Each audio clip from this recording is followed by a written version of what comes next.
Hello guys, এখন শুধু Facebook খুললে মিট আপ মহা মিট আপ এইসবের চর্চা শোনা যাচ্ছে। ঠিক আছে, অনেকে আমাকে মেসেঞ্জারে মেসেজ করছে যে দিদি তুমি কেন মিট আপের নিয়ে ভিডিও বানাচ্ছ না। তো আমি বানাতে আমার চাই না, সত্যি বলতে ঝগড়াঝাটির থেকে আমি দূরে থাকতেই পছন্দ করি। কিন্তু আর না বলে থাকতে পারলাম না। কিছু কিছু ছেলে এত উড়ছে উপর দিকে যে কি আর বলবো। আমি বুঝে পাচ্ছি না যে পুরুলিয়ার মানুষ হয়ে পুরুলিয়াকে বদনাম কিভাবে করে। এটা বুঝছে না যে ও পুরুলিয়ার মানুষ, ও যে ভিডিও বানাচ্ছে এগুলো ভুলে যাচ্ছে মাথা থেকে ওর।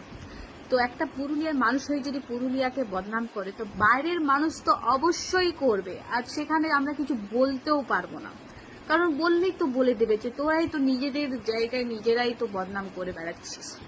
তো স্বাভাবিক, তো এটা একদমই উচিত হয়নি। অনেকে বলছে যে 500-400 ফলোয়ার্স আছে, তারাও পেয়ে যাচ্ছে ট্রফি, এই ওই গান দিচ্ছে, এই ওই। তো যাই হোক, ওরা ওখানে ওটাই ওরা খুশি। আমরাও ডাইরেক্টলি একেবারে পুরো উপরে উঠে যাইনি। আমিও হয়তো 500 থেকে আজকে এই পর্যন্ত আসতে পেরেছি। আশা করব তোমাদের কৃপায় আমি আরো উপরে যেতে পারি। সবাই ছোট থেকেই উপরে উঠে, ডাইরেক্ট কেউ যায় না।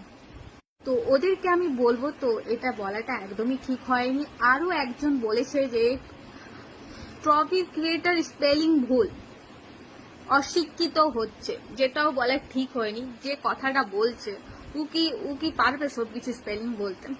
একটা কথা বলবো, ওয়ার্ড বলবো, ওটার স্পেলিং বলতে পারবে? কিছু না কিছু ওয়ার্ডে কনফিউজ হয়ে যায়, বলতে পারবেই না। তো এটা বলার উচিত হয়নি।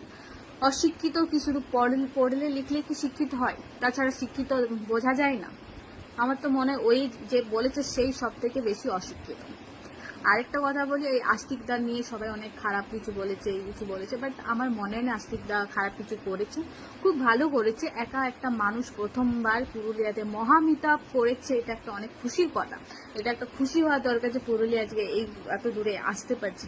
কিন্তু না, অনেকের তো খুজলি হয়, সে তো মেটাতে হবে তাদের খুজলিটা।